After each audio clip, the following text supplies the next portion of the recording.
Many winters ago, the gods gathered the seeds from the world tree of Yggdrasil in the hopes that there would always be a tree to support the realm of gods and mortal alike should anything go wrong.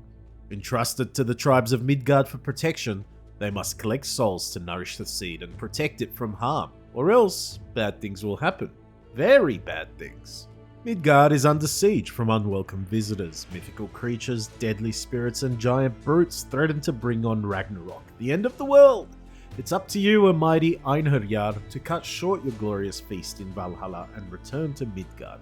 There, you'll need to become the ultimate Viking and survive, even thrive, to save your village and the world from total destruction. Luckily, you don't have to brave it alone. Your fearless tribe of co-op companions will join you on your divine mission to stop the giants from bringing an end to all existence.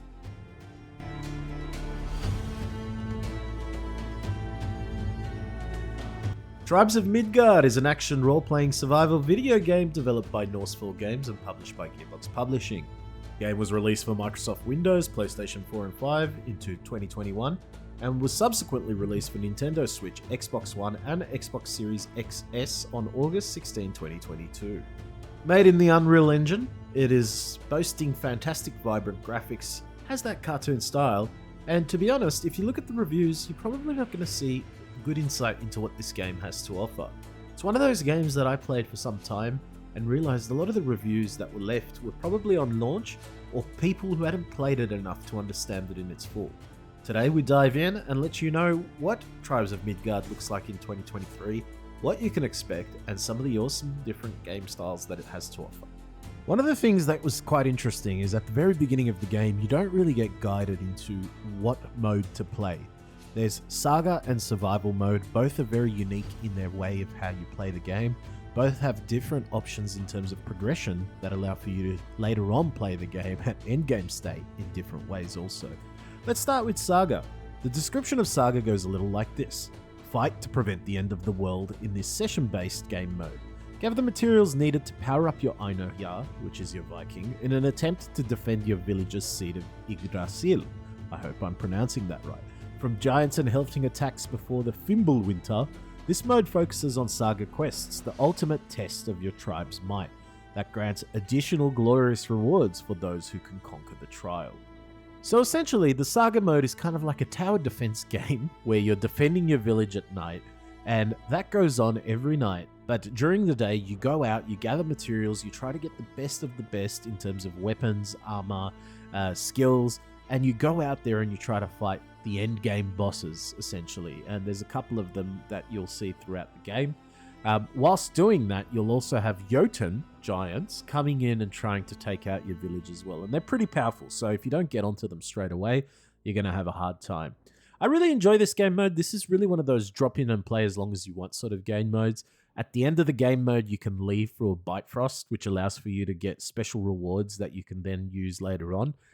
Some of these include the golden horns, which are generally used to get cosmetics, but then they also can be used to craft survival gear that's very difficult to craft, as well as skills and classes that you might not have access to initially in Saga mode. And that's where I find this game really interesting. So in the Saga mode, you play this sort of class-based system, where in the standard survival mode, you have all of the skills available to unlock. It's pretty damn cool, and it allows for you to change it up every time you play differently. Obviously, in Saga, you've got 8 classes. You've got the Ranger, the Warrior, the Guardian, the Seer, Hunter, Berserker, Sentinel, and Warden. Each of these require you to do different things to unlock throughout your game time. Some of them are like killing 25 animals, some of them are like doing blocks, some of them are like healing teammates, but all up, it's very easy to unlock them once you get into the game. Another part to Saga mode to not underestimate is there will eventually be a long winter. What that means is that there is certainly a biome and weather system in this game, similar to games like Valheim, where you need special equipment or gear or food to survive winter, heat, and whatnot. However, by the end of the Saga mode gameplay time, the entire map basically freezes over and it's too cold to survive. This adds an element of rush, which means that you do have to go out and make some decisions that might be difficult. Very cool mechanics. I like the sort of dichotomy between going after the giants, the Jotnar, and the ancients, which are the harder bosses, the big bosses. If you want to play a solid 20 minutes to 2 hours of ARPG action and just walk away and be happy, Saga mode has been built exactly for that. And the other part to it is you can have up to 10 people playing with you, which could make it very interesting. I believe the combat and the difficulty does scale the more people you have. I played a little bit of co-op with a friend and I found that, yes, there was definitely a bit more difficulty in beating mobs compared to single player mode.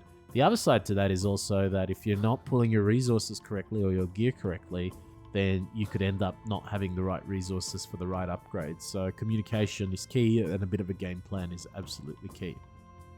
Moving on to survival mode. Looking to explore and conquer Midgard without the pressure of Ragnarok? Look no further then. Revamp survival mode. Don't worry about threats coming to you. Instead, take the fight to the enemy. Explore at your own pace, build impressive structures, and level up on your timeline. Yes, survival mode is basically the story mode in Tribes of Midgard. If you're new to the game and you have no idea where to start, just create either a single player or a co-op survival world and just enjoy. This is where you will figure out what skills do, what weapons do, what the game mechanics look like. You'll slowly build the different sort of merchants in the game as well. I believe this was added in after game release, probably because initially it was only Saga mode and people were just confused, especially if you were brand new to the game. So kudos to the developers for thinking of adding in maybe a bit more of a slower paced game mode. Apologies if it was available on launch, I wasn't there. So if it was, either way, it's a great idea. Now, unlike the Saga mode, there is no village or villager vendors in this mode. You build your own crafting stations with a powerful ore forge that's used to repair your items and build constructions and decorations, and it really allows you to take your time to just customize. You could sit there all day and just make a pretty base, or you could go out and hunt big bosses and mobs and try to build new armor and weapons. I would recommend that you start here once again before jumping straight into Saga mode, unless you're a hardcore gamer and you know exactly what you're going to do, or you just don't care if you fail a few times. Now, let's get into the meaty stuff, the weapons. Tribes of Midgard has a system which basically gives you unique skills depending on the class of your weapon, type, and the rarity. And this is really interesting. So you could have multiple different types of the same weapon, but they might have different skills that are unique to them based on the rarity and the attunement, essentially, or the element and the effect. So you have 5 different weapon types. You've got axes, swords, hammers, bows, and spears. Now, already this gave me a little bit of a gripe because there's not too many magic-style combat weapons. That said, the abilities and the effects speak for themselves. Some of them are very much like magic-style, essentially skill sets. Outside of that, you've got your different rarity types, which is quite interesting, starting from common going all the way up to, I believe, legendary. And in addition to that, you've obviously got your class skills and different runes, which we'll talk about in a sec, that allow for you to really customize the build of your character. At its surface level, when you look at Tribes of Midgard, you probably think this is a simple game. You're probably seeing simple weapons, simple skills, especially early game. But once you get into it and once you understand how your character is customized, you can make some fantastic builds, both in survival and Saga mode. All up, I find the weapons solid. I like the mixture between the different melee weapons. What I would want to see is probably a couple of more ranged weapons. You're just limited to a bow. But then again, as I said, those skills really can become ranged skills or magic skills. There's also a bunch of cosmetics. There's so many cosmetics. It's unbelievable. Even if you didn't put cosmetics on, the different types of weapons you get will have their own cosmetics as well.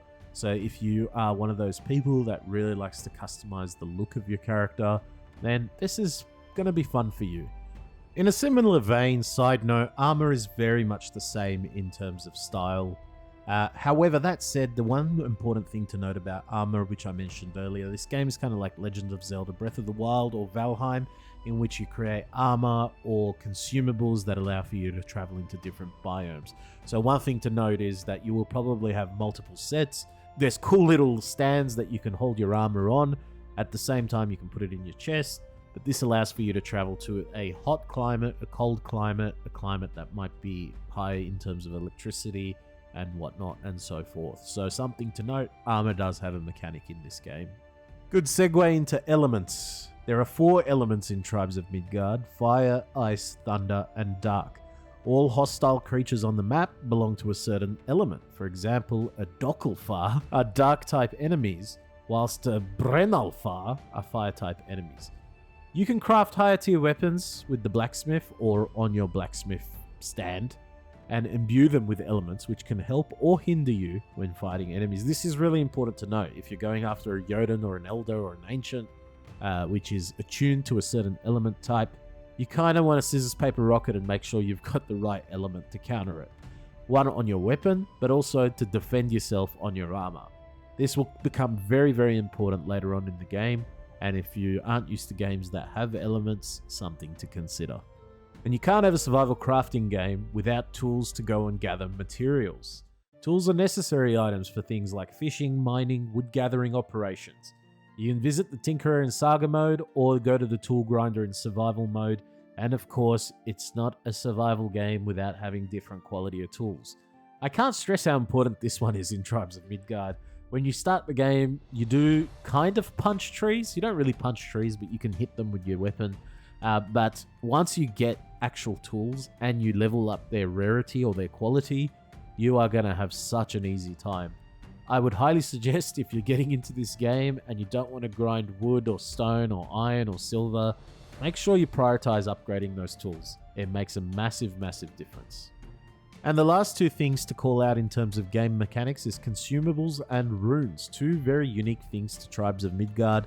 Firstly, the consumables. Consumables aren't just potions in this game. There's a whole bunch of consumables that allow for you to do interesting things, to say the least. You've got potions, you've got meals, but you've also got traps, and traps are pretty fun. Traps can come in 2 variants. One is a tripwire style trap, where you try to lure an enemy into your tripwire and make them go boom. The other one is jars, and you're going to find jars scattered across the map in different areas and locations. Jars are essentially grenades that are waiting for you to hit them. You hit them and they go a certain direction and they go boom. One of the other interesting things is that each of the jars are attuned to elements. So if you have the right jar with the right element and you hit it correctly, you could take out a boss pretty quickly.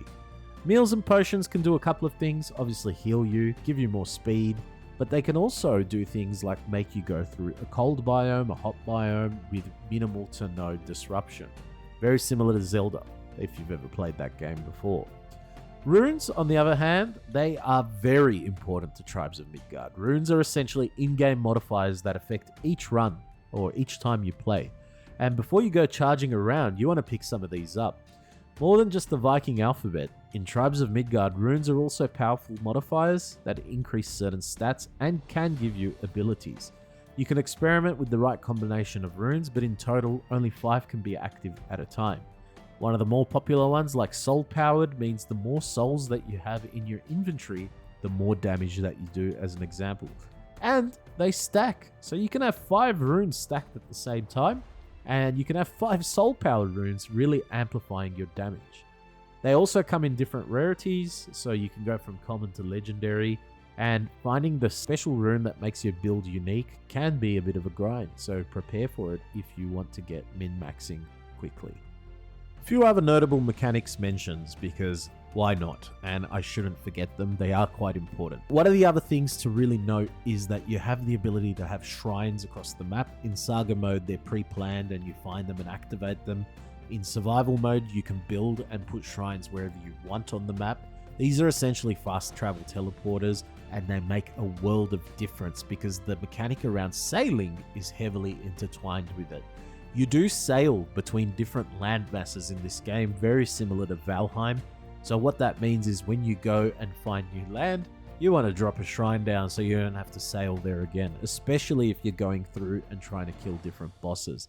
In Saga mode again, those shrines will probably be on those land masses, so you just have to find them and make sure that you activate them. And the last one, I promise, is the Seeds of Yggdrasil, the tree. Yes, the tree of life, the tree that heals you when you're close to it. You start with a big one in Saga, In survival, you also start with a big one, but doesn't have any fences around it and isn't really protected. What I found interesting is in survival, you can actually find multiple seeds of this tree and create different game modes while you're running around the map. You can essentially feed the tree with souls, try to grow it, try to build a base around it, and stop enemies from attacking it. Every time you want to grow the tree, you need to go through a wave of enemies and they get harder as you progress. And this really does add a nice little touch to the survival mode for sure. In Saga, it's a bit more simple. You just gotta make sure your big tree doesn't die. Closing off my thoughts, Tribes of Midgard. It is a good experience. I like the ability to be able to drop in and play short games and continue on a larger survival world. This really reminds me of Minecraft to a certain degree, and that's not a bad thing. Minecraft is certainly one of those games that has gained notoriety and popularity for good reasons. I feel like they've taken really good elements of the ARPG genre and they've built it in with some survival elements that I really enjoy. Similar games in this category are Valheim, which we've mentioned multiple times. Another one which I haven't really talked about much is V Rising, which is a vampire survival game that's also very popular in its own respect. All up, I think they've done a really good job, and I have to give them kudos for that. I highly recommend it if you are into this genre, if you do like survival, if you like the ability to be able to play short and long games, and if you have a couple of friends that are willing to go on the journey with you, it makes things a lot more fun. That said, it does hold up its own in a solo right, so don't get scared away if you don't have any friends for co-op. I still highly recommend giving this game a go.